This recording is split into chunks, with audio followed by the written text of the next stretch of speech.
चुप्पी, पूरी तरह चुप्पी। एक पल के लिए पूरा चौक शांत हो गया। पादरी को लंबे समय तक होश नहीं आया।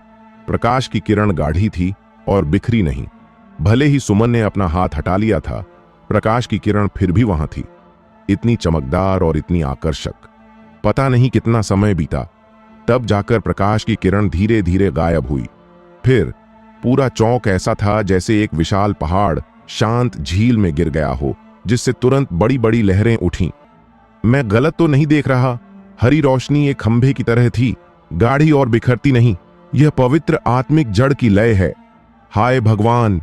हरे नीले रंग की प्रकाश किरण शुद्ध लकड़ी की आत्मिक जड़ को दर्शाती है। अगर परीक्षण खंभे पर रोशनी चमकीली हो और 3 मीटर की दूरी तक पहुंचे तो यह स्वर्गीय आत्मिक जड़ होगी। मुझे नहीं पता था कि इस लड़की की प्रकाश किरण सीधे परीक्षण खंभे से बाहर निकल जाएगी। यह और क्या हो सकता है अगर यह पवित्र लकड़ी की आत्मिक जड़ न हो? ऐसी प्रतिभा वाकई अनोखी है और लाखों साल में एक बार ही दिखाई देती है। एक स्विश ध्वनि के साथ एक सफेद बालों वाली बूढ़ी महिला अचानक सुमन के सामने प्रकट हुई। फिर एक के बाद एक और आकृतियां चौक पर उतरीं। सभी की नजरें सुमन पर टिकी थीं, जो परीक्षण खंभे के सामने कुछ सुस्त नजरों के साथ खड़ी थीं। शिवाय भी उस पल में स्तब्ध रह गया। उसने सोचा था कि सुमन की प्रतिभा अच्छी है, लेकिन उसे नहीं पता था कि सुमन की प्रतिभा इतनी भयानक होगी। यह सिर्फ अच्छी नहीं थी, यह पूरी तरह से अविश्वसनीय थी। यह भूमि से ज्यादा खराब नहीं थी। लोग तेजी से दौड़ते हुए आए और पलक झपकते ही पूरे चौक में कम से कम 1 दर्जन लोग सुमन को घेर चुके थे। ऐसी प्रतिभा 10,000 साल में शायद ही दिखाई देती है और मलयगिरी के सभी मजबूत लोगों को हिला देती है। वो मलयगिरी का शहर प्रमुख महेश है, एक अर्ध आत्मा क्षेत्र का विशेषज्ञ। वो शंकर है, उपकरण शोधक गिल्ड का उपाध्यक्ष, वह भी एक अर्ध आत्मा क्षेत्र का विशेषज्ञ है। कोणार्क समूह, शिरोमणि गठबंधन, कई शक्तिशाली लोग स्वयं आए। एक पल के लिए सभी के चेहरे हैरान थे और वे दर्जन भर लोगों को आश्चर्य से देख रहे थे। उन दर्जन भर लोगों में एक शक्तिशाली आभा थी। बस वहां खड़े होने से वे लोगों को एक ऊंचे व्यक्ति का एहसास दे रहे थे, जिसे पाना मुश्किल था। छोटी लड़की, तुम्हारा नाम क्या है? मैं हिमांशी हूं, नीलकंठ पर्वत की आंतरिक संप्रदाय की बुजुर्ग। अगर तुम चाहो तो तुम अभी मेरी सीधी शिष्या बन सकती हो। सबसे पहले आई सफेद बालों वाली बूढ़ी महिला ने सुमन को घबराहट से देखा और बोली, छोटी लड़की, मैं शंकर हूं, मलयगिरी शाखा के उपकरण शोधक गिल्ड का उपाध्यक्ष। अगर तुम चाहो तो आज से तुम मेरी सीधी शिष्या बन जाओ। मैं कोणार्क समूह से सुल्तान हूं। अगर तुम चाहो तो अब से तुम मेरी सीधी शिष्या बन जाओ। तुरंत सभी बड़े बलों के लोग बोल पड़े। वे ऐसी प्रतिभा को कैसे छोड़ सकते थे? पवित्र आत्मिक जड़। एक बार जब वे बड़े हो जाएं, तो शायद वे अपने बलों को दक्षिया से बाहर, कन्नौज से बाहर ले जा सकें और एक क्षेत्र पर हावी हो सकें। मैं अपने भाई से पूछना चाहती हूं। सुमन बहुत घबराई हुई थी और थोड़ी देर बाद बोली, बिल्कुल, जाओ और पूछो कि तुम्हारा भाई कौन है। हिमांशी ने जल्दी कहा। पास में खड़े शिवाय ने मन ही मन आह भरी और शंभू के साथ और भी नाराज महसूस किया, जिसने भूमि को छीन लिया था। भूमि की प्रतिभा के साथ उसे सभी बड़े बलों द्वारा छीना जाता, लेकिन उसे उस महिला ने बेहोश करके ले लिया, बिना उसे चुनने का अधिकार दिए। लड़की, नीलकंठ पर्वत में शामिल हो जाओ। शिवाय ने देखा कि सुमन उसे देख रही है। वह बाहर निकला और बोला, वे मूल रूप से नीलकंठ पर्वत में शामिल होने के लिए यहां आए थे। कोणार्क समूह, उपकरण शोधक गिल्ड और गठन गठबंधन दक्षिया में विशाल हैं, लेकिन शिवाय नहीं चाहता कि सुमन इन बलों में शामिल हो, क्योंकि ये बल आमतौर पर केवल कीमिया, उपकरण शोधन या गठनों में अच्छे होते हैं। अगर सुमन को व्यापक रूप से विकसित होना है तो उसे कुछ और व्यापक बलों में शामिल होना चाहिए। कोणार्क समूह लगभग पूरी तरह से कोणार्कों से बनी है। भले ही वे सुमन को पसंद करें, अगर सुमन कीमियागर नहीं बनी तो कोणार्क समूह में उसका रुतबा बहुत ऊंचा नहीं होगा। नीलकंठ पर्वत में यह अलग है, उसकी प्रतिभा के साथ वह देर सबेर चमकेगी। ठीक है, सुमन ने बिना किसी हिचकिचाहट के सहमति में सिर हिलाया। वह अपने भाई की हर बात मानती है। अन्य बड़े बलों के लोगों की आंखें टिमटिमाईं और कोई नहीं जानता था कि वे क्या सोच रहे थे। हालांकि उन्हें पता था कि आने वाले दिनों में नीलकंठ पर्वत शायद शांत नहीं रहेगा। पवित्र आत्मिक जड़ों वाले एक प्रतिभा का जन्म निश्चित रूप से सभी बड़े बलों को आकर्षित करेगा और उसे छीनने की कोशिश करेगा। अगर वे उसे छीनने में असफल रहे तो वे बल निश्चित रूप से सुमन को हर कीमत पर मार डालेंगे। बहुत अच्छा छोटी लड़की, अब से तुम मेरी शिष्या हो, हिमांशी। हिमांशी यह देखकर बहुत खुश हुई। पवित्र आत्मिक जड़ों वाला एक प्रतिभा, शायद पर्वत प्रमुख भी उसे अपनी निजी शिष्या बनाने के लिए दौड़ पड़ेंगे। बधाई हो, हिमांशी को एक अनोखा प्रतिभा मिला। हिमांशी, अगर आपके पास भविष्य में समय हो तो आप मेरे उपकरण शोधक गिल्ड में आ सकते हैं और घूम सकते हैं। हिमांशी। हर तरह की तारीफें और विनम्र शब्द एक के बाद एक निकले, जिससे हिमांशी और अधिक संतुष्ट हुई और वह सुमन को जितना देखती थी उतना ही पसंद करती थी। मलयगिरी चौक पर रवि और अन्य लोग एक पल के लिए स्तब्ध रह गए जब उन्होंने देखा कि हिमांशी ने सुमन को अपनी शिष्या के रूप में स्वीकार कर लिया। उन्हें नहीं पता था कि सुमन की प्रतिभा इतनी शक्तिशाली होगी। उसकी पवित्र आत्मिक जड़ें शिव की स्वर्गीय आत्मिक जड़ों से भी अधिक शक्तिशाली थीं। भले ही वे इसे विश्वास नहीं कर पा रहे थे, अब उनके पास विश्वास करने के अलावा कोई चारा नहीं था।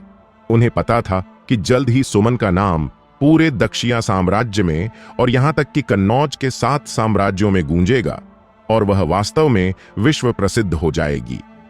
सुमन की प्रसिद्धि के बारे में सोचते हुए रवि, पारस और सौम्या के चेहरे थोड़े बदसूरत हो गए, खासकर रवि को। जब वह यह सोचता था कि सुमन भविष्य में एक अत्यंत शक्तिशाली व्यक्ति बन जाएगी तो उसे थोड़ा डर लगने लगा। यह कहा जा सकता है कि उनके परिवार ने सुमन को सबसे ज्यादा सताया था। एक बार जब सुमन सत्ता में आ जाएगी तो वह उनके परिवार को कैसे छोड़ेगी, लेकिन जब तक वह एक अत्यंत शक्तिशाली व्यक्ति नहीं बन जाती, मुझे उससे डरने की जरूरत नहीं है। एक प्रतिभा मजबूत व्यक्ति नहीं है। अगर तुम वास्तव में एक मजबूत व्यक्ति बनना चाहती हो सुमन, तुम्हें अभी लंबा रास्ता तय करना है। मुझे नहीं पता कि तुम उस समय तक इंतजार कर पाओगी या नहीं। रवि जितना इस बारे में सोचता था उतना ही वह आराम महसूस करता था। रजत बहुत खुश था। चाहे जो हो, सुमन उनके कुषाण परिवार की सदस्य है। अब सुमन हिमांशी की सीधी शिष्या बन गई है और नीलकंठ पर्वत द्वारा मूल्यवान मानी जा रही है। उसके भविष्य की उपलब्धियां असीमित हैं। तुम सुमन के भाई हो, है ना? अगर तुम चाहो तो तुम अब नीलकंठ पर्वत के बाहरी शिष्य बन सकते हो। हिमांशी सुमन के साथ आई और खुशी से बोली। उसका बूढ़ा चेहरा मुस्कान के साथ लगभग गुलदाउदी में बदल गया था। पवित्र आत्मिक जड़ों वाला एक प्रतिभा एक बार बड़ा हो जाए, शायद नीलकंठ पर्वत को एक अभूतपूर्व ऊंचाई तक ले जाएगा। हिमांशी को स्वाभाविक रूप से ऐसी शिष्या को स्वीकार करने में कोई आपत्ति नहीं थी और शिवाय को बाहरी शिष्य का स्थान देने में कोई परेशानी नहीं थी। रवि और अन्य लोग मन ही मन आह भरते थे, यह सोचकर कि शिव सिर्फ बदकिस्मत था, उसकी बहन इतनी प्रतिभाशाली है।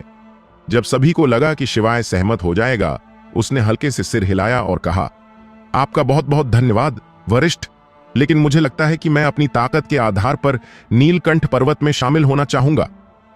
इसने हिमांशी को आश्चर्यचकित कर दिया और वह तुरंत उत्साहित हो गई।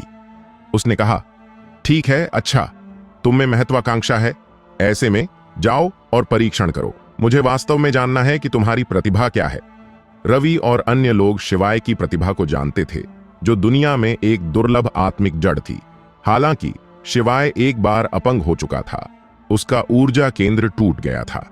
तार्किक रूप से इस जीवन में उसके ठीक होने की संभावना नहीं थी, लेकिन अजीब बात यह थी कि यह लड़का यहां आया और वह ठीक था। मुझे नहीं पता कि वह अब उतना ही चमकदार है जितना वह पहले था। 18 साल का, पहले ही चक्रवात क्षेत्र के पहले स्तर पर। यह प्रतिभा तो बस सही है। पास से एक आवाज आई। यह मलयगिरी का महापौर महेश था। महेश के शब्दों ने कई लोगों को अनायास सिर हिलाने पर मजबूर कर दिया। वास्तव में शिवाय लगभग 17 या 18 साल का दिखता है, लेकिन उसकी साधना केवल चक्रवात क्षेत्र के पहले स्तर पर है। इस तरह की प्रतिभा को सबसे खराब नहीं कहा जा सकता। लेकिन यह पहले से ही लोगों के सबसे निचले समूह में मानी जाती है। वे कैसे जान सकते थे कि उनके सामने यह युवक, जो केवल चक्रवात क्षेत्र के पहले स्तर पर है, ने लगभग एक संप्रदाय युद्ध शुरू कर दिया था। हल्के से सिर हिलाते हुए हिमांशी ने भी आह भरी। वह अच्छी तरह जानती थी कि शिवाय की प्रतिभा कमजोर है, इसलिए वह शिवाय की मदद करना चाहती थी। लेकिन उसे नहीं पता था कि शिवाय ने वास्तव में उसे ठुकरा दिया और अपनी ताकत से नीलकंठ पर्वत में शामिल होना चाहता था। कांस्य घंटी की शक्ति व्यक्ति के साधना स्तर के अनुसार बदलती है, जो चयन में भाग लेने वालों की प्रतिभा स्तर को बेहतर ढंग से परख सकती है। इस समय शिवाय पहले से ही कांस्य घंटी के सामने खड़ा था। रजत ने चुपके से अपनी मुट्ठियां भींच लीं और शिवाय के लिए हौसला बढ़ाया।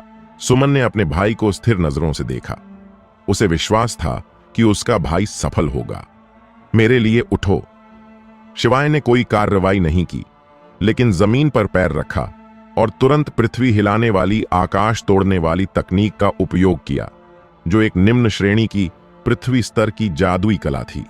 उसके पैरों के तलवों से अचानक एक विशाल आध्यात्मिक ऊर्जा फट पड़ी और कांस्य घंटी पर जोर से टकराई। एक धम्म के साथ कांस्य घंटी वास्तव में उड़ गई, दर्जनों मीटर ऊंचाई तक उड़ती हुई और फिर धमाके के साथ नीचे गिरी। कांस्य घंटी के गिरने से पहले आसपास की भीड़ पहले ही दहशत में थी। शिवाय को खतरे का कोई एहसास नहीं था। जब कांस्य घंटी गिरने वाली थी, उसने एक हाथ बढ़ाया, अचानक ऊपर की ओर पहुंचा और घंटी के एक पैर को पकड़ लिया।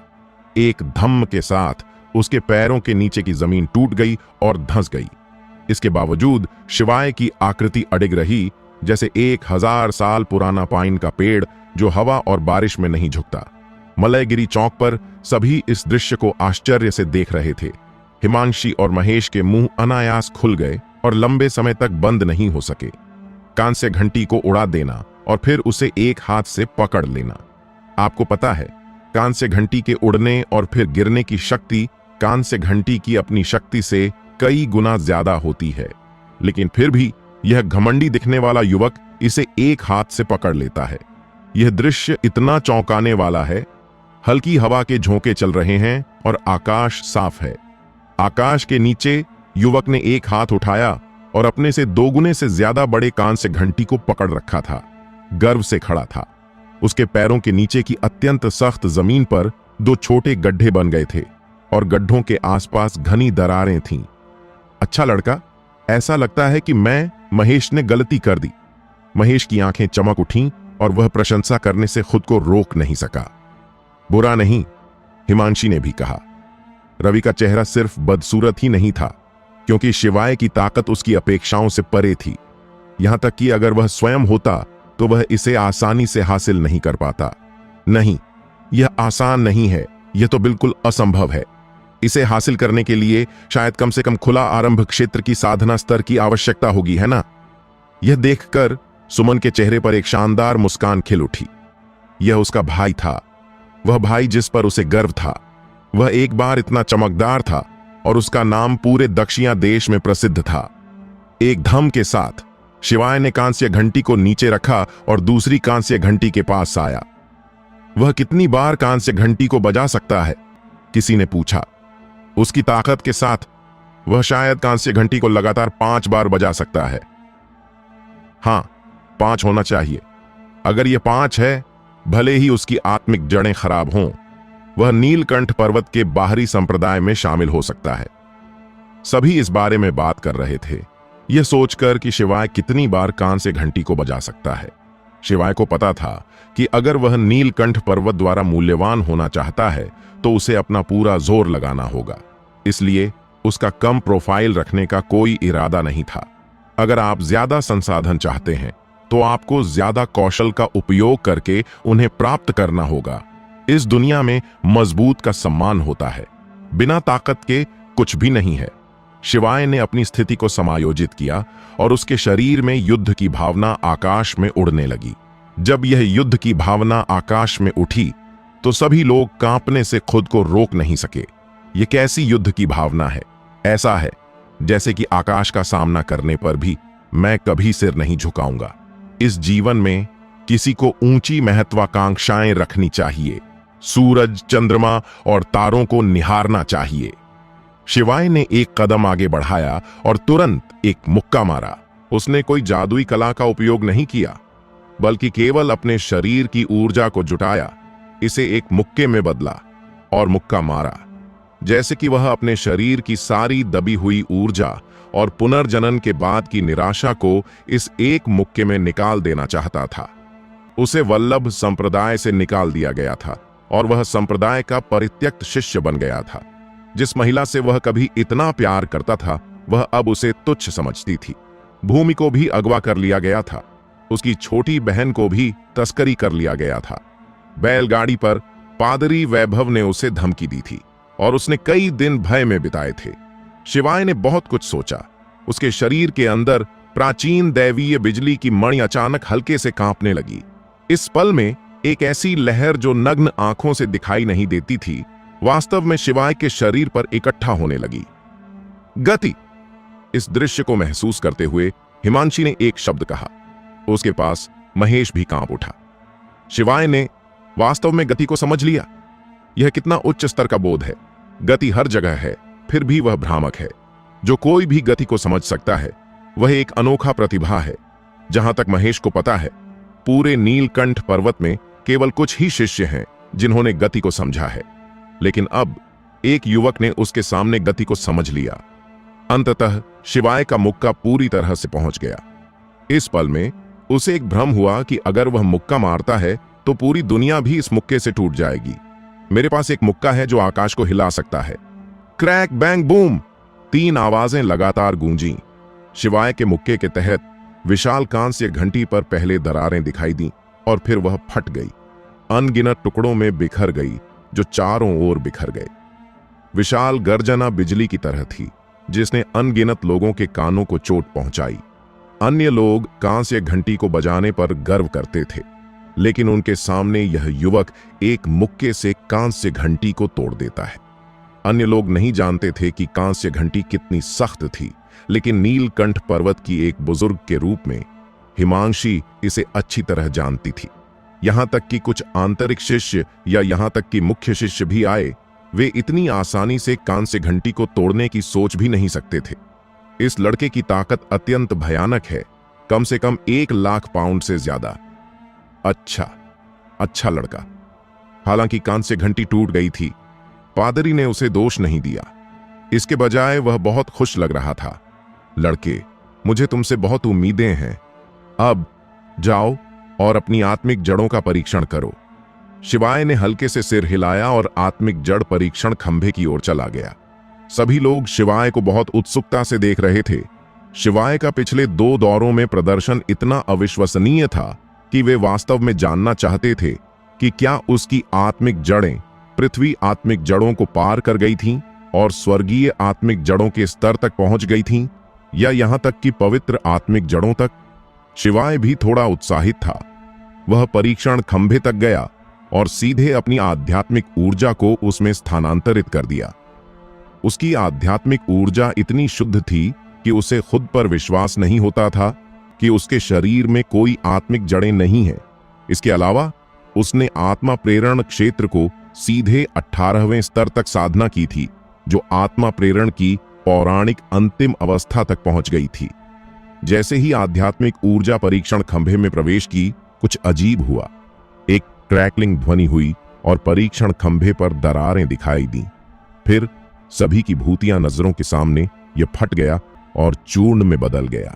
परीक्षण खंभे के फटने को देखकर परीक्षण खंभे की रखवाली करने वाला पादरी लंबे समय तक प्रतिक्रिया नहीं दे सका। क्या हुआ? परीक्षण खंभा फट गया? यह क्या हो रहा है? परीक्षण खंभा कभी नहीं फटा। कहा जाता है कि परीक्षण खंभे को एक सच्चे परिवर्तन विशेषज्ञ के पूर्ण बल से हमला करने पर भी हिलाया नहीं जा सकता, लेकिन अब यह वास्तव में फट गया। क्या यह हो सकता है कि मेरे सामने यह व्यक्ति हुआ जोन स्तर से ऊपर का एक शक्तिशाली प्राणी है? यह पूरी तरह से असंभव है। यह क्या हो रहा है? न केवल वह स्तब्ध थी, बल्कि बाकी सभी भी स्तब्ध थे। शिवाय भी थोड़ा स्तब्ध था और फिर उसने शर्मिंदगी से अपनी नाक छुई। मुझे इस परीक्षण खंभे के लिए मुआवजा तो नहीं देना पड़ेगा ना?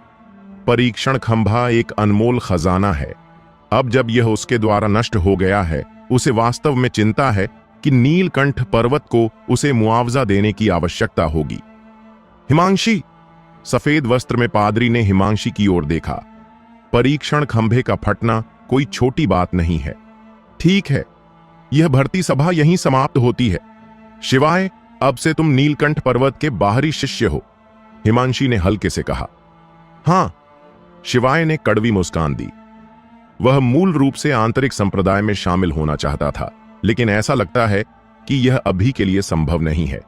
सौभाग्य से सुमन अब हिमांशी की सीधी शिष्या बन गई है, इसलिए उसे वर्धा चैम्बर ऑफ कॉमर्स के आने पर भी डर नहीं है। वर्धा चैम्बर ऑफ कॉमर्स बहुत शक्तिशाली है, लेकिन इतना शक्तिशाली नहीं है कि नीलकंठ पर्वत इससे डरेगा या यहां तक कि अपने शिष्यों को सौंप देगा। नीलकंठ पर्वत में चयन सभा समाप्त हो गई। सभी लोग तितर-बितर हो गए। पवित्र आत्मिक जड़ के साथ हादसे की खबर तुरंत पूरे दक्षिया के क्षेत्र में फैल गई। शिवाय के परीक्षण खंभे को फटने के बारे में सभी ने सोचा कि शायद सुमन ने इसका परीक्षण किया था और परीक्षण खंभा इतनी शुद्ध आध्यात्मिक ऊर्जा को सहन नहीं कर सका, जिसके कारण यह फट गया। इस अनुमान को कई लोगों ने मान्यता दी। शिवाय ऐसा नहीं सोचता था। उसने अनुमान लगाया कि परीक्षण खंभा उसके शरीर में बिजली की गेंद के कारण फट गया था, लेकिन भले ही वह इसे जानता था, उसका इसे बोलने का कोई इरादा नहीं था। कुछ चीजें अपने पास रखना बेहतर है। शिव। रजत पास आया और शिव भाई को बुलाने वाला था, लेकिन शिवाय ने उसे बीच में रोक दिया। मेरा नाम शिवाय है। भाई शिवाय, बधाई हो, अब से हम एक ही संप्रदाय के शिष्य होंगे। रजत शिवाय के लिए खुश था। रवि का चेहरा उदास था, लेकिन उसे जबरदस्ती मुस्कुराना पड़ा। शिवाय, तुम बहुत अच्छे हो। अब से हम सभी सहपाठी होंगे। मुझे आशा है कि तुम और बेहतर हो सकते हो और कुषाण परिवार का गौरव बन सकते हो। अब शिवाय के पास सुमन का संरक्षण है और शिवाय द्वारा दिखाई गई युद्ध क्षमता के साथ शिवाय अस्थायी रूप से शिवाय के लिए परेशानी पैदा करने की हिम्मत नहीं करता। जब तक सुमन को परेशानी नहीं होती, तब तक वह शिवाय के प्रति कोई बुरा विचार नहीं रखता। सौम्या और पारस ने भी शर्मिंदगी से मुस्कुराया। कचरा, परित्यक्त शिष्य, क्या उनके सामने यह व्यक्ति अभी भी वह है जिसे वे अपनी मर्जी से अपमानित कर सकते हैं? निकाल। शिवाय ने रवि को ठंडे नजरों से देखा और एक अत्यंत ठंडी आवाज निकाली, जिसने रवि के चेहरे को जमा दिया और उसकी आंखों में गुस्सा उमड़ पड़ा। इसके बावजूद उसने कार्रवाई करने की हिम्मत नहीं की, बल्कि मुड़कर चला गया। पारस और सौम्या भी जल्दी से चले गए। शिवाय का स्पष्ट रूप से उनके साथ सुलह करने का कोई इरादा नहीं था। नमकहराम। थोड़ा चलने के बाद पारस ने गुस्से में गाली दी। भाई रवि, चिंता मत करो। शिवाय की प्रतिभा शायद बस इतनी ही है। भले ही वह बाहरी संप्रदाय में शामिल हो जाए, वह फिर भी एक कचरा ही रहेगा। इसके अलावा भाई रवि, तुम एक आंतरिक संप्रदाय के शिष्य हो। एक बाहरी संप्रदाय के शिष्य को निपटाना आसान नहीं है। भले ही तुम उसे मार न सको, उसे फिर से अपंग करना आसान है। यह सुनकर रवि की आंखें चमक उठीं। हां, उसने यह क्यों नहीं सोचा कि शिवाय कितना भी शक्तिशाली क्यों ना हो, वह अब सिर्फ एक बाहरी शिष्य है। नीलकंठ पर्वत में उसके संबंधों के साथ शिवाय को निपटाना आसान नहीं होगा। अगला दिन शिवाय नीलकंठ पर्वत के चयन में पास होने वाले सभी युवाओं की तरह मलयगिरी के चौक पर इकट्ठा हुआ। आज वे नीलकंठ पर्वत के लिए रवाना होने वाले हैं। एक विशाल अंतरिक्ष यान धीरे धीरे चौक पर उतरा। अंतरिक्ष यान में 5 मंजिलें थीं और यह एक उड़ने वाले किले की तरह दिखता था। भाई शिवाय, गोविंद शिवाय के पास आया और बोला, अब हम सहपाठी माने जाते हैं, कृपया भविष्य में मेरा ध्यान रखना। शिवाय ने गोविंद को नजरअंदाज किया और बस अपने सामने विशाल अंतरिक्ष यान को चुपचाप देखता रहा। उसने कई काल्पनिक उपन्यासों में अंतरिक्ष यान देखे थे, लेकिन यह पहली बार था जब उसने इसे अपनी आंखों से देखा था। उपन्यास में वर्णन की तुलना में यह अंतरिक्ष यान अधिक भव्य, शानदार और शानदार दिखाई देता है। सुमन को हिमांशी ने ले लिया था और वह सीधे संप्रदाय में लौट गई थी। हिमांशी के पास अपना उड़ने वाला आध्यात्मिक उपकरण है, इसलिए उसे अंतरिक्ष यान लेने की जरूरत नहीं थी। सब लोग अंतरिक्ष यान पर चढ़ो, एक सफेद वस्त्र में पादरी ने ठंडे स्वर में कहा। इस बार नीलकंठ पर्वत की चयन सभा में कुल 50 बाहरी शिष्य, 100 नौकर शिष्य और 8 आंतरिक शिष्य भर्ती किए गए। जैसे ही सफेद वस्त्र में पादरी ने बोलना समाप्त किया, आकृतियां तुरंत अंतरिक्ष यान पर चढ़ गईं। समूह का नेतृत्व 8 आंतरिक शिष्य कर रहे थे। वे सभी बहुत घमंडी दिखते थे और उन्होंने अन्य शिष्यों के साथ राजाओं की तरह व्यवहार किया। शिवाय भी अंतरिक्ष यान पर चढ़ गया। जब गोविंद ने देखा कि शिवाय ने उसे नजरअंदाज किया, तो उसकी आंखों में नाराजगी की एक चमक दिखाई दी। बस इंतजार करो, एक दिन मैं गोविंद लोगों में सबसे अच्छा बनूंगा और जो लोग कभी मुझ पर हंसे थे उन्हें भयानक कीमत चुकानी पड़ेगी। गोविंद ने मन ही मन कसम खाई। रवि और कुछ अन्य लोग पहले ही संप्रदाय में लौट चुके थे। वे सभी संप्रदाय के औपचारिक शिष्य थे, इसलिए स्वाभाविक रूप से उन्हें शिवाय और अन्य लोगों की तरह अंतरिक्ष यान लेने की जरूरत नहीं थी। भाई, तुम बहुत अच्छे हो। तुमने तो कांस्य घंटी को भी उड़ा दिया। मेरा नाम यश ठाकुर है। हाँ, मेरा नाम बहुत दबंग है ना? एक चमकीले लाल वस्त्र में एक युवक शिवाय के पास आया और बोला। वह बहुत सुंदर था और जो लोग उसे नहीं जानते थे वे उसे एक महिला समझ सकते थे, खासकर क्योंकि वह एक लंबा लाल वस्त्र पहने हुए था जो उसे एक आकर्षक एहसास देता था। अगर उसकी आवाज पुरुष की न होती तो कोई नहीं सोचता कि वह पुरुष है। अगर कोई और बहुत सुंदर पुरुष होता तो वह केवल एक स्त्रीलिंग एहसास देता, लेकिन सामने खड़ा यश ठाकुर वास्तव में लोगों को एक बहुत ही धूप और हंसमुख एहसास देता था जो आसानी से लोगों को अच्छा प्रभाव देता था। वाकई बहुत दबंग है। यश ठाकुर, जिसका उपनाम ठाकुर है, वह दबंग कैसे नहीं हो सकता? वैसे भाई, तुमने अभी तक अपना नाम नहीं बताया। शिवाय, अच्छा है, बहुत बढ़िया नाम है। इसमें क्या अच्छा है? बस मुझे लगता है कि यह अच्छा लगता है। शिवाय, सिर्फ इसलिए कि तुम्हें अच्छा लगता है वह अच्छा है? वो है। क्या यह वही लड़का नहीं है जिसने कांस्य घंटी को लगातार 5 बार बजाया था? कई लोगों ने यश ठाकुर को देखा और आश्चर्य से चिल्लाए। यश ठाकुर ने उन लोगों को नजरअंदाज किया और शिवाय के साथ बातचीत जारी रखी। समय अनजाने में बीत गया। अंत में जहाज के हल्के से हिलने के साथ विशाल अंतरिक्ष यान आकाश में उड़ गया। इसकी गति ध्वनि की गति के बराबर थी। पलक झपकते ही यह मलयगिरी से बाहर निकल गया और दूर की ओर गर्जना करता हुआ चला गया। आधे अगरबत्ती के समय के बाद अंतरिक्ष यान की गति धीमी हो गई। सभी की नजरों में विशाल पहाड़ दिखाई दिए। सबसे ऊंचा पहाड़ एक जंगली हंस की तरह था जो अपने पंख फैलाकर आकाश में उड़ रहा था और उन चौड़े पंखों पर इमारतें थीं। वह गुरु शिखर था, नीलकंठ पर्वत का मुख्य शिखर। गुरु शिखर पर रहने वाले या तो मुख्य शिष्य थे या संप्रदाय के बुजुर्ग। सामान्य शिष्यों को गुरु शिखर पर कदम रखने की योग्यता भी नहीं थी। गुरु शिखर के नीचे कई अन्य शिखर थे, कुछ बड़े और कुछ छोटे, सभी शानदार थे।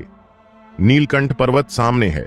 बधाई हो, आप नीलकंठ पर्वत में शामिल हो गए हैं और आधिकारिक रूप से नीलकंठ पर्वत के सदस्य बन गए हैं। सफेद वस्त्र में पादरी खड़ा हुआ और जोर से बोला। उसके बोलने के बाद अंतरिक्ष यान एक अत्यंत बड़े प्रशिक्षण मैदान पर उतर चुका था। इस समय मार्शल आर्ट्स मैदान पर पहले से ही कई लोग इंतजार कर रहे थे। ये लोग नीलकंठ पर्वत के विभिन्न शिखरों के पादरी थे। वे यहां शिष्यों को चुनने आए थे।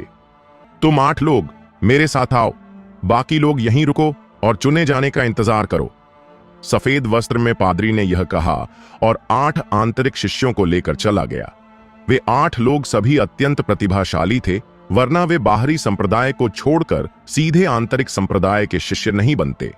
50 बाहरी शिष्य और 100 से अधिक नौकर शिष्य चौक पर चुपचाप इंतजार कर रहे थे, क्योंकि सभी अपनी पहचान जानते थे। सभी 2 समूहों में बंट गए, एक समूह बाहरी शिष्यों का और एक समूह नौकर शिष्यों का।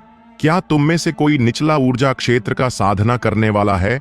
अगर हां तो कृपया खड़े हो जाओ, एक सुंदर मध्यम आयु की महिला बोली। 50 बाहरी शिष्यों में 10 लोग निचला ऊर्जा क्षेत्र में थे। हालांकि जब उसने इन 10 लोगों को देखा तो मध्यम आयु की सुंदर महिला का चेहरा अच्छा नहीं दिखा, क्योंकि इन 10 लोगों में कोई भी 18 साल से कम उम्र का नहीं था। तुम सब कचरे हो। नीलकंठ पर्वत का मुख्य शिखर कचरे को स्वीकार नहीं करता। बाकी लोग चुन सकते हैं। सुंदर मध्यम आयु की महिला ने यह कहा और चली गई। मुख्य शिखर का न चुनना यह नहीं मतलब कि अन्य शिखर नहीं चुनेंगे। एक मध्यम आयु के पुरुष ने 10 निचला ऊर्जा क्षेत्र के साधना करने वालों को देखा और बोला, मैं आकाश हूं, कामेट शिखर का पादरी। जो कोई भी निचला ऊर्जा क्षेत्र और उससे ऊपर है वह शामिल हो सकता है। क्या तुम तैयार हो? मैं धनुष हूं, धानवन श्रेणी का पादरी। चक्रवात क्षेत्र के शिखर से ऊपर और 25 साल से कम उम्र के किसी को भी शामिल होने के लिए स्वागत है। यह धानवन श्रेणी का शिखर है। चक्रवात क्षेत्र के मध्यम चरण से ऊपर और 20 साल से कम उम्र के किसी को भी शामिल हो सकता है। सभी ने अपनी शर्तें बताईं। इस समय ये बाहरी शिष्य भी उन सहायक शिखरों में शामिल हो गए जिनमें वे शामिल होना चाहते थे। 50 लोग थे और जल्द ही 30 से अधिक लोग चले गए। बचे हुए दर्जन भर लोग एक दूसरे को देखने लगे। इसमें शिवाय भी शामिल था। शिवाय का साधना स्तर यहां सबसे निचला नहीं था, लेकिन यह सबसे खराब में से एक था। इसलिए इन लोगों को चुनने के बाद उसने पाया कि कोई उसे नहीं चाहता। इसने उसे शर्मिंदगी में अपनी नाक छूने पर मजबूर कर दिया। क्या वह वाकई इतना खराब है? शिवाय कौन है? इस समय धनुष अचानक बोला, मैं हूं। शिवाय जल्दी से खड़ा हुआ। हूं, अगर हिमांशी न होती तो तुम बाहरी संप्रदाय में भी शामिल नहीं हो पाते। मेरे साथ आओ, मैं तुम्हें बाहरी संप्रदाय के शिष्य टोकन और कपड़े दिलवाऊंगा। यह कहकर धनुष मुड़कर चला गया। धनुष ने कुल 3 शिष्यों को चुना और तीनों ही निचला ऊर्जा क्षेत्र के साधना करने वाले थे और उनका क्षेत्र निचला ऊर्जा क्षेत्र के मध्यम चरण से ऊपर था।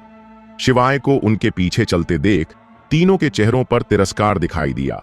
जाहिर तौर पर वे शिवाय को तुच्छ समझ रहे थे। शिवाय का साधना स्तर बहुत कम था। वह केवल चक्रवात क्षेत्र के पहले स्तर पर था और वह पहले से ही 17 या 18 साल का था। यह कहा जा सकता है कि इस जीवन में उसकी उपलब्धियां बहुत सीमित होंगी। चारों लोग धनुष के पीछे पीछे एक इमारतों के समूह तक गए। तुरंत उन्होंने शिवाय और अन्य 3 लोगों के लिए शिष्य वर्दी, टोकन और अन्य चीजें प्राप्त की। टोकन पर शिवाय का नाम रखा गया था। इसे धनुष ने शिष्य की पहचान के लिए रखा था। अगर भविष्य में शिवाय बाहर मर गया तो भी लोग उसका नाम और जिस संप्रदाय से वह संबंधित था जान सकेंगे। धानवन श्रेणी पर 3 आवासीय क्षेत्र हैं जो ए, बी और सी में बंटे हैं। तुम 3 लोग बी क्षेत्र में रह सकते हो। तुम्हारे लिए तुम्हारा साधना स्तर बहुत कम है, इसलिए तुम केवल सी क्षेत्र में रह सकते हो। अगर भविष्य में तुम्हारा साधना स्तर सुधरता है और संन्यास क्षेत्र के मध्यम चरण या उससे ऊपर पहुंच जाता है तो तुम बी क्षेत्र में रह सकते हो। अगर तुम खुला आरंभ क्षेत्र में प्रवेश कर सकते हो तो तुम ए क्षेत्र में रह सकते हो। समझे? धानवन श्रेणी पर्वत के तल पर पहुंचकर धनुष ने चारों लोगों को देखा और कहा, बाद का हिस्सा विशेष रूप से शिवाय के लिए कहा गया था।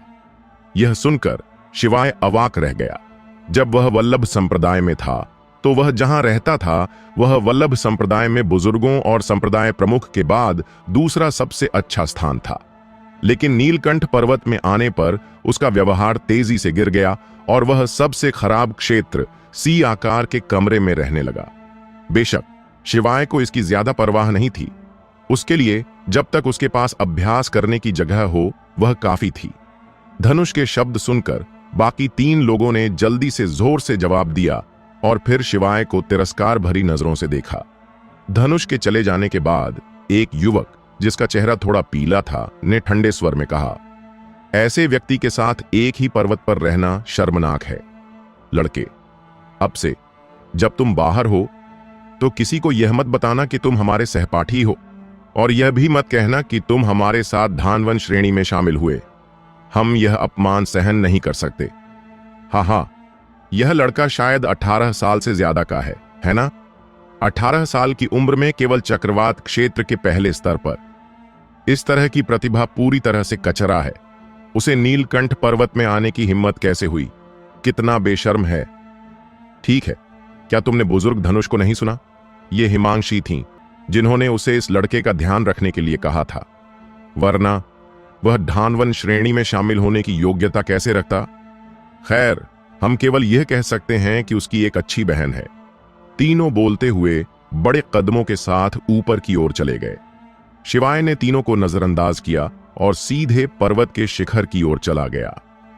धानवन श्रेणी बहुत बड़ा है और जितना ऊपर जाओ स्वर्ग और पृथ्वी की आध्यात्मिक ऊर्जा उतनी ही समृद्ध होती है। हालांकि थोड़ा चलने के बाद शिवाय आगे नहीं बढ़ सका क्योंकि वह सी आकार के कमरे क्षेत्र में पहुंच गया था। बाकी 3 लोगों ने शिवाय को बहुत गर्व के साथ देखा, फिर अपने शिष्य टोकन निकाले और 2 पहाड़ की रखवाली करने वाले शिष्यों की उदासीन नजरों के तहत बड़े ठाठ से ऊपर चढ़ गए।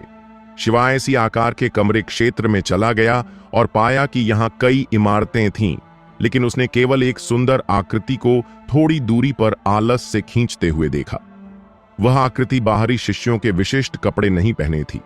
अपनी अत्यंत पतली कमर को खींचने के बाद उसे लगा कि कोई उसे देख रहा है। फिर वह मुड़ी और शिवाय की ओर देखा। शिवाय को देखकर वह महिला थोड़ा स्तब्ध हो गई, फिर पूछा, नया आया है? हाँ, मैं बाहरी शिष्य शिवाय हूं। इस वरिष्ठ बहन से मिलकर खुशी हुई। शिवाय ने हल्के से मुट्ठियां भींची और कहा, मुझे बुजुर्ग धनुष ने यहां आने की व्यवस्था की थी और मैं जल्द ही यहां रहने वाला हूं। वह महिला बहुत सुंदर दिखती थी और उसका कद बहुत अच्छा था, जो लोगों को एक अनिर्वचनीय प्रलोभन का एहसास देता था। यह सुनकर उसकी सुंदर भौहें हल्के से ऊपर उठीं और उसने तुरंत कहा, आमतौर पर नए शिष्यों को बी आकार के कमरे क्षेत्र में रहने की व्यवस्था की जाती है। तुम भाग्यशाली हो कि तुम्हें यहां व्यवस्थित किया गया। ऐसा लगता है कि उन्होंने तुम्हें यहां इसलिए रखा क्योंकि तुम्हारा साधना स्तर बहुत खराब है।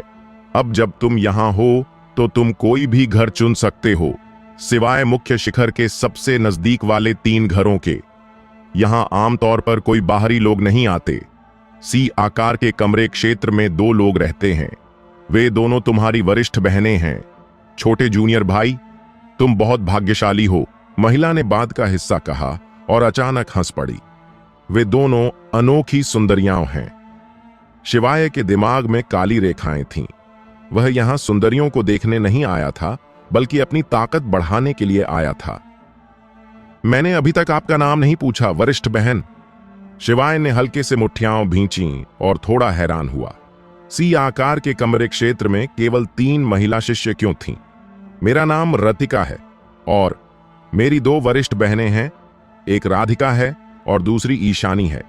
तो आप वरिष्ठ बहन राधिका हैं, बाहरी शिष्य शिवाय। आपसे मिलकर खुशी हुई, वरिष्ठ बहन राधिका। वैसे वरिष्ठ बहन राधिका, यहां केवल आप 3 लोग ही क्यों रहते हैं? तार्किक रूप से इस जगह में केवल 3 महिला शिष्य नहीं होनी चाहिए। हाय, तुम बाद में जान जाओगे। जाओ, एक कमरा चुन लो।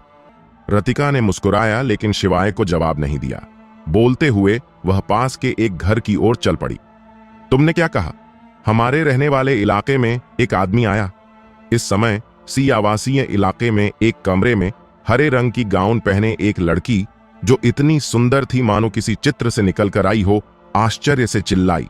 उसकी आंखें बड़ी बड़ी हो गईं और वह बहुत प्यारी लग रही थी। हाँ बिल्कुल, कल्याणी, जो पहले बाहर शिवाय से मिली थी, मुस्कुराते हुए बोली, शायद बड़े भाई धनुष को नहीं पता कि यह आवासीय इलाका सी हम तीनों ने पहले ही ले लिया है, वरना वह कभी भी एक बाहरी शिष्य को यहां रहने की इजाजत नहीं देता। कोई बात नहीं, पहले उसे यहां से निकालते हैं। अगर बड़ी दीदी वापस आईं और यहां एक आदमी को देख लिया तो वह बहुत गुस्सा हो जाएंगी और वह शिष्य शायद या तो पिटकर अपंग हो जाएगा या धानवन श्रेणी पहाड़ से नीचे फेंक दिया जाएगा। यह सोचकर वह प्यारी और सुंदर लड़की कांपने लगी। जब भी कोई पुरुष शिष्य इस इलाके में आता है, उसका हाल अच्छा नहीं होता। घर बहुत अच्छा है, जिसमें एक छोटा सा आंगन, 7-8 कमरे और 2 मंजिलें हैं। अगर 5-6 लोग भी साथ रहें तो भी यहां भीड़ नहीं लगेगी। इससे शिवाय को लगा कि इस दुनिया में अगर कुछ सबसे कम कीमती है तो शायद वह घर ही होगा। उस रात कुछ नहीं हुआ। अगली सुबह जल्दी शिवाय अपने कमरे से बाहर निकला। वह सुबह की आध्यात्मिक ऊर्जा की मदद से अभ्यास करने की योजना बना रहा था। ज्यादातर लोग सुबह अभ्यास करना पसंद करते हैं क्योंकि सुबह का समय आमतौर पर वह समय होता है जब धरती और आकाश की आध्यात्मिक ऊर्जा बहुत तेजी से बढ़ती है। जैसे ही शिवाय कमरे से बाहर निकला, उसने देखा कि थोड़ी दूरी पर 2 लोग क्रॉस लेग बैठे हैं। कल मिली कल्याणी के अलावा एक हरे गाउन वाली लड़की भी थी। वह लड़की एक बड़े पत्थर पर क्रॉस लेग बैठी थी। सांस ले रही थी और छोड़ रही थी। आसपास की धरती और आकाश की आध्यात्मिक ऊर्जा उसकी ओर इतनी तेजी से बढ़ रही थी कि इसे नंगी आंखों से देखा जा सकता था। इतना ही नहीं, उसके पास एक गोलाकार में आध्यात्मिक पत्थर रखे थे, जिसे देखकर शिवाय को जलन हुई। शायद इसलिए कि वे अभ्यास में पूरी तरह डूबे थे। दोनों ने शिवाय को कमरे से बाहर निकलते हुए नहीं देखा।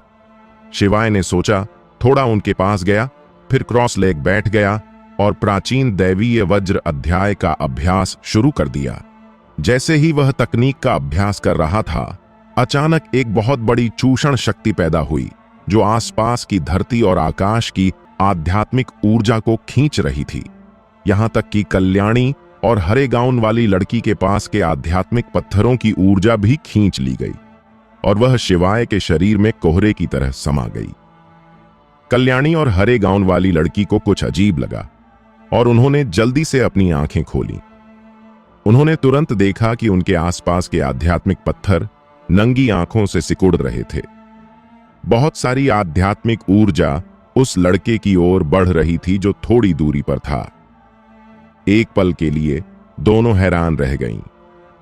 थोड़ी देर बाद दोनों को याद आया कि आध्यात्मिक पत्थर लगभग खत्म हो गए हैं और उन्होंने जल्दी से उन्हें समेट लिया। आध्यात्मिक पत्थरों के बिना शिवाय ने अभ्यास जारी नहीं रखा। अगर वह सिर्फ धरती और आकाश की आध्यात्मिक ऊर्जा को अवशोषित करता तो उसके लिए आगे बढ़ना मुश्किल होता, खासकर क्योंकि उसे दूसरों की तुलना में अधिक संसाधनों की जरूरत थी। तुमने हमारे आध्यात्मिक पत्थरों का फायदा उठाया, हरे गाउन वाली लड़की ने गुस्से में कहा। कल्याणी भी शिवाय को नफरत भरी नजरों से देख रही थी। जब वे अभ्यास करती थीं, तो वे आध्यात्मिक पत्थरों को जमीन पर रखकर अवशोषित करती थीं। लेकिन जब यह लड़का आया, उसने उनके ज्यादातर आध्यात्मिक पत्थरों को अवशोषित कर लिया, जिससे उन्हें अभ्यास से जागना पड़ा। शिवाय भी थोड़ा शर्मिंदा था और जल्दी से बोला, अच्छा, माफ करना, मुझे नहीं पता था कि इतना बड़ा हंगामा हो जाएगा। चिंता मत करो, मुझे मौका मिलते ही तुम्हारे आध्यात्मिक पत्थर लौटा दूंगा। वैसे तुम कौन सी युद्ध कला का अभ्यास कर रहे हो? यह इतनी शक्तिशाली है कि दूसरों के आध्यात्मिक पत्थरों को भी अवशोषित कर सकती है। कल्याणी को वास्तव में गुस्सा नहीं था। यह सिर्फ कुछ 100 आध्यात्मिक पत्थर थे जो वह बर्दाश्त कर सकती थी। अच्छा, माफ करना, मेरी युद्ध कला। शिवाय ने थोड़ा अटपटाते हुए मुस्कुराया। कल्याणी को भी लगा कि वह थोड़ा जल्दबाजी कर गई और जल्दी से बोली, मैंने जल्दबाजी की। वैसे जूनियर भाई शिवाय, मैं तुम्हारा परिचय करवाती हूं। यह कीर्ति है। कीर्ति अब खुला आरंभ क्षेत्र की विशेषज्ञ है और वह खुला आरंभ क्षेत्र के शिखर पर है। शिवाय का अभ्यास स्तर अभी बहुत कम है और वह दूसरों के अभ्यास स्तर को तब तक नहीं बता सकता जब तक वे अपनी ताकत न दिखाएं।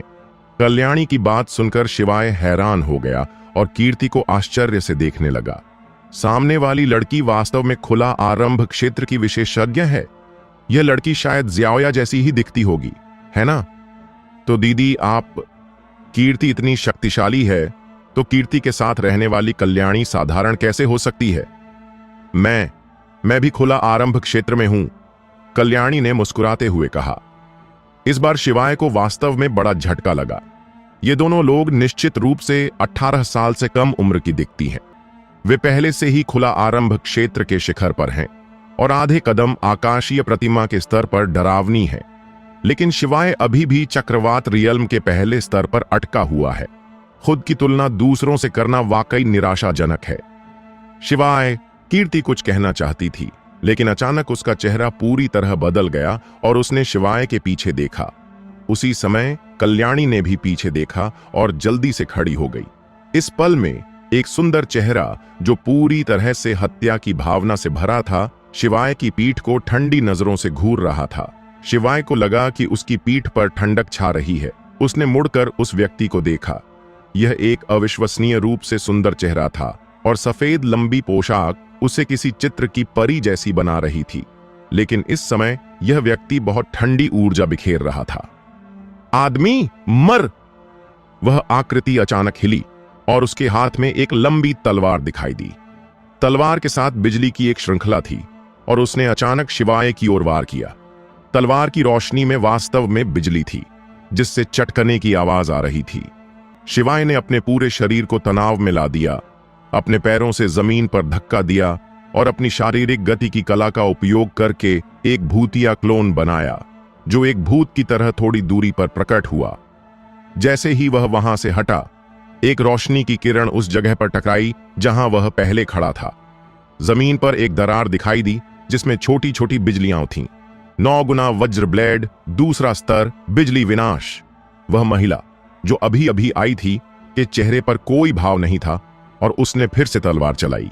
जैसे ही उसने तलवार घुमाई, उसके शरीर से अचानक बहुत सारी ऊर्जा निकली और अंतरिक्ष में बिजली दिखाई दी। सारी बिजली उसकी लंबी तलवार पर इकट्ठी हो गई और जैसे ही उसने तलवार घुमाई, वह अचानक शिवाय की ओर बढ़ी। जब शिवाय ने देखा कि यह महिला बिना कुछ कहे उसे मारने आई, तो वह बहुत गुस्सा हो गया।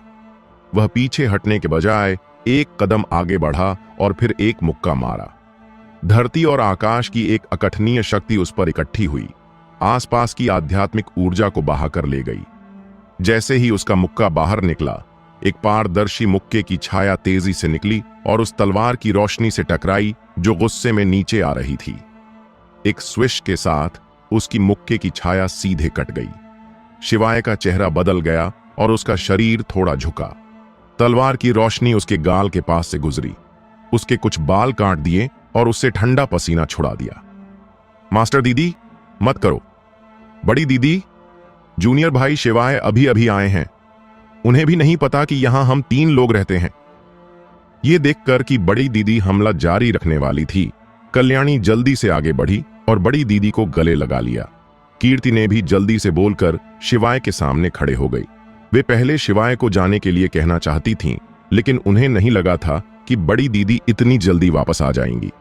इसके अलावा शिवाय ने पहले उनके आध्यात्मिक पत्थरों का उपयोग किया था, इसलिए वे शिवाय को थोड़ी देर के लिए जाने के लिए कहना भूल गई थीं, जिसके कारण यह स्थिति बनी। बड़ी दीदी को कल्याणी ने गले लगाया। उसका चेहरा बहुत खराब था और उसने शिवाय पर ठंडे स्वर में चिल्लाया, निकल जाओ, यह तुम्हारे रहने की जगह नहीं है। अगर मैंने तुम्हें फिर से यहां देखा तो मैं तुम्हें मार दूंगी। क्या यह तुम्हारा घर है, बदतमीज? शिवाय ने नाखुशी से कहा, मैं नहीं जाऊंगा। देखते हैं तुम क्या कर सकती हो। यह महिला आकाशीय प्रतिमा क्षेत्र की एक शक्तिशाली व्यक्ति है। अगर उसने जल्दी प्रतिक्रिया नहीं दी होती तो वह अब तक एक लाश होता। दूसरे पक्ष ने आते ही उसे मारने की कोशिश की तो शिवाय को खुश होना अजीब होता। जूनियर भाई शिवाय, कीर्ति ने चिंता से चिल्लाया। कल्याणी भी अवाक थी। शिवाय ऐसा क्यों मरने की तलाश में था? बड़ी दीदी का गुस्सा बहुत तेज है और वह मनमाने ढंग से लोगों को मार देती है। यह कोई मजाक नहीं है। जो शिष्य पहले यहां आए थे वे या तो मर गए थे या अपंग हो गए थे। अगर तुम यहां से नहीं निकलते तो तुम मर जाओगे। ईशानी ने शिवाय को हत्या की नजरों से देखा। शिवाय, ये ईशानी दीदी हैं।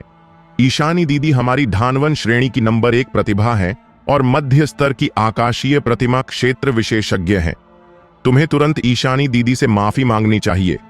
वह तुम्हें बर्दाश्त नहीं करेंगी। हाँ शिवाय, ईशानी दीदी वास्तव में बहुत अच्छी इंसान है। कीर्ति और दूसरी लड़की ने जल्दी से समझाने की कोशिश की। इस समय कल्याणी अभी भी ईशानी को कसकर पकड़े हुए थी, डरते हुए कि ईशानी हमला जारी रखेगी। मैं माफी नहीं मांग सकता।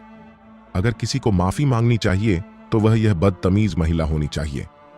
दीदी, हाँ, मेरे पास ऐसी कोई दीदी नहीं है जो आते ही लोगों को मारना चाहे। यह आदमी आते ही उसे मारना चाहता है। वह उसका भला कैसे कर सकता है? अगर यही लोग अच्छा कहते हैं तो इस दुनिया में कोई बुरा इंसान नहीं होगा। शिवाय को बदतमीज महिला कहते सुनकर ईशानी लगभग गुस्से से पागल हो गई। पूरे नीलकंठ पर्वत में किसी ने भी कभी उसके साथ ऐसा बोलने की हिम्मत नहीं की। छोड़ दो, उसने ठंडे स्वर में कहा। कल्याणी से छोड़ने के लिए कहा। जूनियर भाई शिवाय, जल्दी से प्रशिक्षण टावर में जाओ। कल्याणी ने जल्दी से चिल्लाया। अगर तुम अब नहीं गए और ईशानी दीदी ने तुम्हें मार दिया तो कोई तुम्हारे लिए नहीं बोलेगा। हाँ, तुम सिर्फ अपनी ताकत का फायदा उठाकर दूसरों को दबा रही हो, शिवाय ने तंज कसते हुए कहा। लेकिन उसने ईशानी को और उकसाया नहीं और सीधे सी कमरे के रहने वाले इलाके से चला गया। अगर वह वहां रहता तो कोई गारंटी नहीं थी कि वह महिला पागल नहीं हो जाएगी। उस समय भले ही कल्याणी और कीर्ति उसकी रक्षा करने की पूरी कोशिश करें, वे ऐसा नहीं कर पाएंगी। थोड़ी देर के लिए अपनी इच्छा पूरी करना ठीक है, लेकिन अगर वह वास्तव में रहकर मरना चाहता तो शिवाय इतना मूर्ख नहीं था। प्रशिक्षण टावर कहां है? शिवाय इसी कमरे के इलाके से बाहर निकला और भौहें चढ़ा लीं। भाई शिवाय, तुम आखिरकार बाहर आए। मैंने कभी नहीं सोचा था कि तुम जिंदा निकल पाओगे। मैंने सुना है कि सी कमरे में एक राक्षसी रहती है। अगर कोई पुरुष उस इलाके में घुसने की हिम्मत करता है तो उसका हाल बहुत बुरा होता है। महेश की आवाज आई। शिवाय ने मुड़कर देखा और महेश और कुछ अन्य लोगों को नीचे उतरते हुए देखा। जब उन लोगों ने शिवाय को सी कमरे के इलाके से बाहर निकलते देखा तो वे सभी हैरान हो गए। तुम्हें पता है, जो कोई भी सी कमरे के इलाके में कदम रखता है वह सुरक्षित बाहर नहीं निकल सकता और उसका अभ्यास भी नष्ट हो जाता है। भाई यश, तुम कहां जा रहे हो? शिवाय ने पूछा, लेकिन उसका दिल थोड़ा ठंडा हो गया। ढानवन श्रेणी के प्रबंधक के रूप में यह संभावना नहीं थी कि धनुष को नहीं पता था कि बिंग कमरे का इलाका पुरुष शिष्यों के लिए निषिद्ध क्षेत्र था। चूंकि वह जानता था, फिर भी उसने उसे यहां रहने दिया, जिससे उसका छिपा मकसद जाहिर होता है। हम प्रशिक्षण टावर जा रहे हैं, महेश ने जवाब दिया। मैंने सुना है कि प्रशिक्षण टावर में अभ्यास बहुत तेजी से होता है। हाँ, मैंने सुना है कि तुम संप्रदाय के योगदान अंकों का उपयोग करके प्रशिक्षण के घंटे बदल सकते हो, लेकिन मैं अभी अभी नीलकंठ पर्वत आया हूं और मेरे पास कोई योगदान अंक नहीं है, इसलिए मुझे केवल आध्यात्मिक पत्थरों से बदलना होगा। शिवाय को योगदान अंकों के बारे में निश्चित रूप से पता था। उसने वल्लभ संप्रदाय में रहते हुए काफी कुछ कमाए थे। अगर तुम संप्रदाय के कार्य पूरे नहीं करते या संप्रदाय के लिए ज्यादा योगदान नहीं देते तो योगदान अंक केवल छीन कर ही प्राप्त किए जा सकते हैं। वैसे तुम अचानक ढानवन श्रेणी क्यों आए? शिवाय ने अचानक पूछा। महेश ढानवन श्रेणी का शिष्य नहीं था। अगर उसे ठीक से याद था तो यह लड़का किंगजू पीक में शामिल हुआ था। मेरे कुछ दोस्त यहां हैं, मैं उनसे मिलने आया, महेश ने मुस्कुराते हुए कहा। क्या कहते हो, प्रशिक्षण टावर साथ में चलें? अगर तुम्हारे पास पर्याप्त आध्यात्मिक पत्थर नहीं है तो मैं तुम्हें उधार दे सकता हूं। इन शब्दों ने शिवाय की आंखों में एक चमक पैदा की। सोचने की बात है, वह दूसरे पक्ष से ज्यादा परिचित नहीं था, है ना? दूसरा पक्ष उस पर इतना भरोसा करता है कि वह उसे आध्यात्मिक पत्थर उधार देने को तैयार है। शिवाय महेश के विचारों को समझ नहीं पाया और पूछा, तुम मेरी इतनी मदद क्यों कर रहे हो? अगर मुझे ठीक से याद है तो यह हमारी दूसरी मुलाकात है, क्योंकि हम दोस्त हैं। महेश की आंखों में एक उदासी की चमक आई। चिंता मत करो, तुम्हें जितने भी आध्यात्मिक पत्थर चाहिए मैं तुम्हें उधार दे सकता हूं। आखिरकार हम दोस्त हैं। धन्यवाद, लेकिन चूंकि तुम मुझे दोस्त मानते हो, मैं तुम्हें क्यों परेशान करूं? शिवाय ने मुस्कुराते हुए कहा। उसे दूसरों को परेशान करना कभी पसंद नहीं था, यहां तक कि पिछले जन्म में भी, चाहे रिश्तेदार हों या दोस्त। वह अगर टाल सकता था तो कभी परेशान नहीं करता था। महेश रुक गया, फिर उसने जल्दी से कहा, चिंता मत करो, मेरे पास ढेर सारे आध्यात्मिक पत्थर हैं। शिवाय ने और कुछ नहीं कहा। महेश के पीछे के लोगों ने शिवाय की ओर देखा भी नहीं। उन्होंने एक छोटे चक्रवात रियल्म को बिल्कुल भी गंभीरता से नहीं लिया।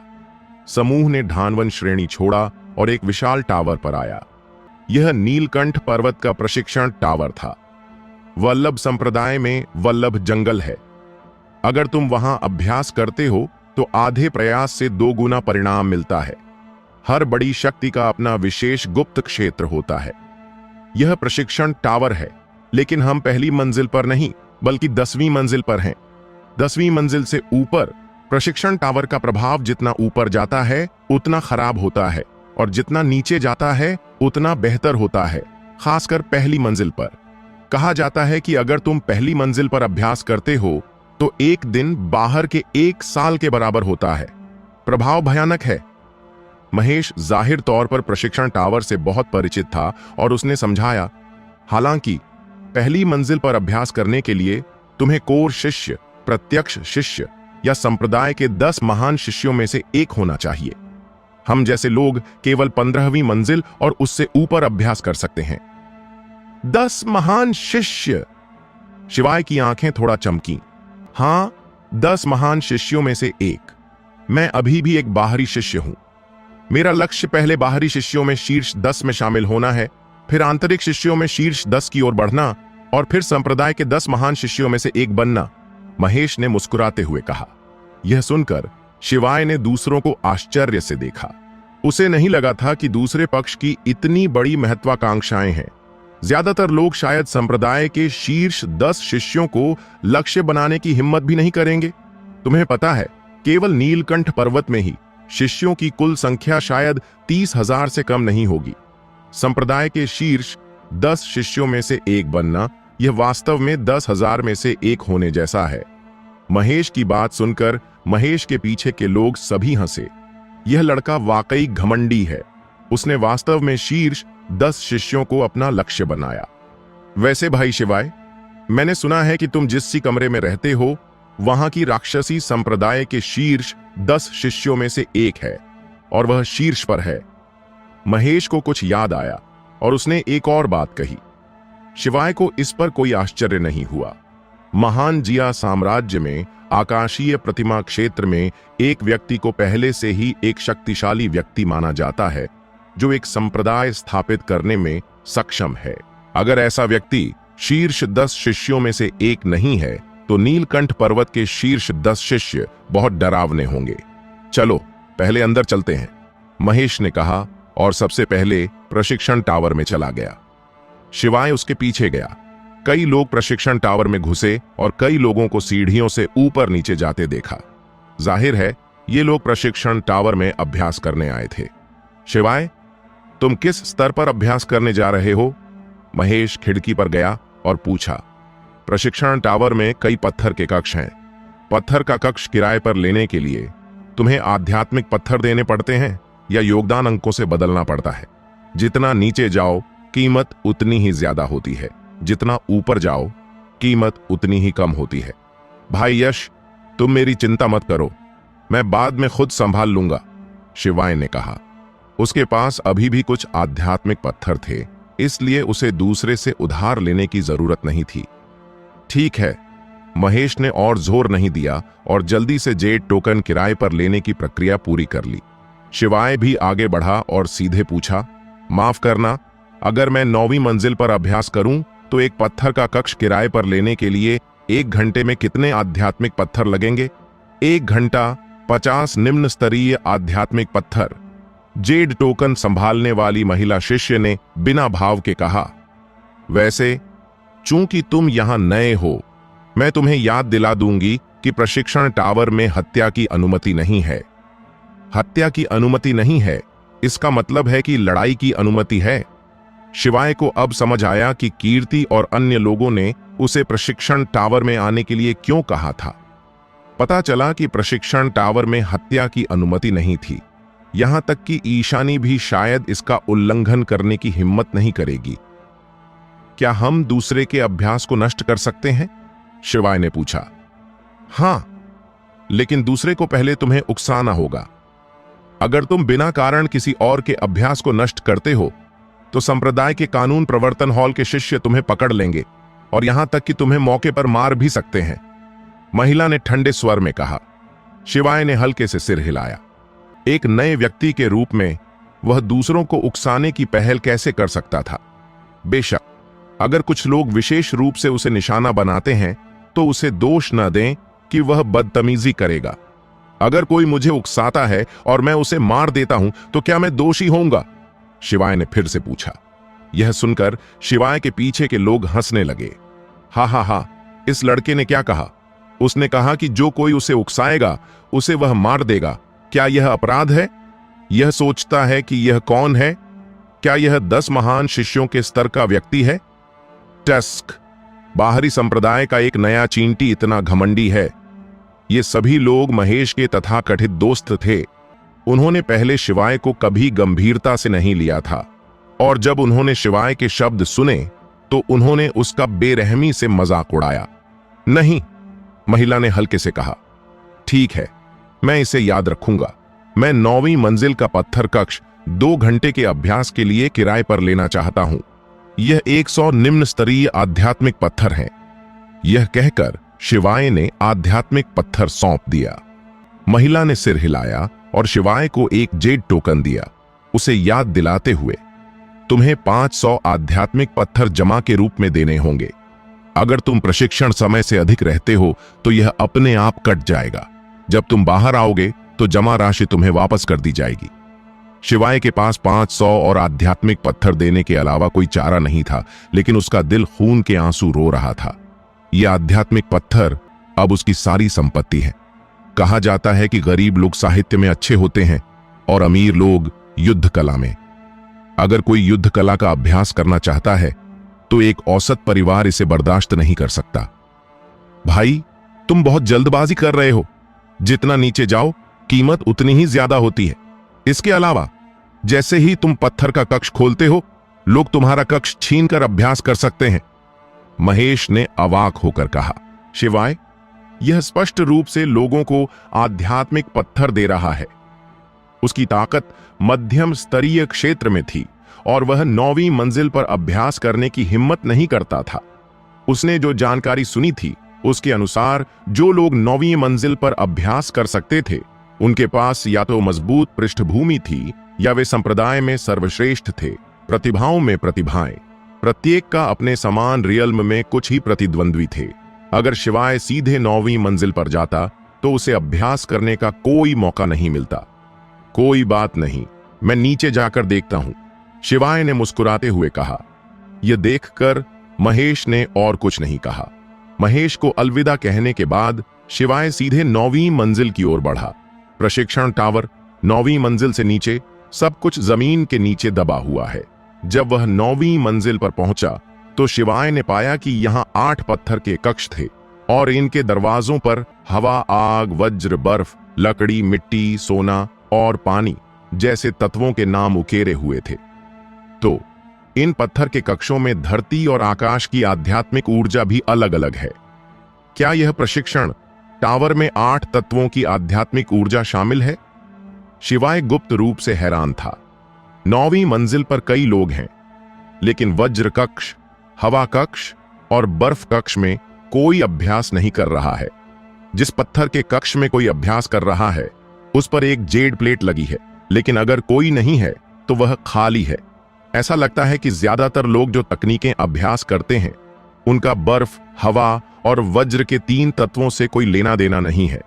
शिवाय मूल रूप से नीलकंठ पर्वत में धानवन श्रेणी में शामिल होने और वज्र गुणों वाली जादुई तकनीकों को चुनने के लिए आया था। अब जब उसे वज्र तत्वों वाली धरती और आकाश की आध्यात्मिक ऊर्जा को अवशोषित करने का मौका मिला है, तो वह विनम्र कैसे हो सकता है? पत्थर के कक्ष के सामने पहुंचकर शिवाय ने जेड टोकन निकाला और उसे डालने की तैयारी की। रुको एक पल। इस पल में उसके पीछे से एक आवाज आई। शिवाय ने हैरानी से मुड़कर उस व्यक्ति को देखा जिसने बोला। वह एक युवक था जो बहुत उदास दिखता था। थोड़ा भौहें चढ़ाते हुए शिवाय ने पूछा, क्या हुआ? बेशक, मुझे कुछ कहना है। मैं तुम्हारा जेड टोकन उधार लेना चाहता हूं, युवक ने कहा, और उसके शरीर पर मध्यम स्तरीय क्षेत्र की प्रारंभिक अवस्था की ऊर्जा बिना किसी रोक टोक के बाहर निकली। मेरा जेड टोकन उधार लेना? शिवाय की आंखें ठंडी हो गईं। अगर मैं नहीं दूं तो?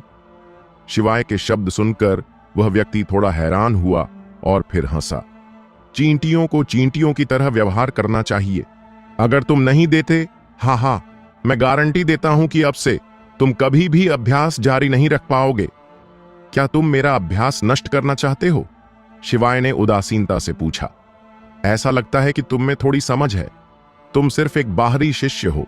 मैं तुम्हारा जेड टोकन अभ्यास के लिए उधार ले रहा हूं क्योंकि मैं तुम्हें महत्व देता हूं। कृतज्ञ मत बनो, युवक ने ठंडे और घमंडी स्वर में कहा। शिवाय को बिल्कुल गंभीरता से नहीं लिया।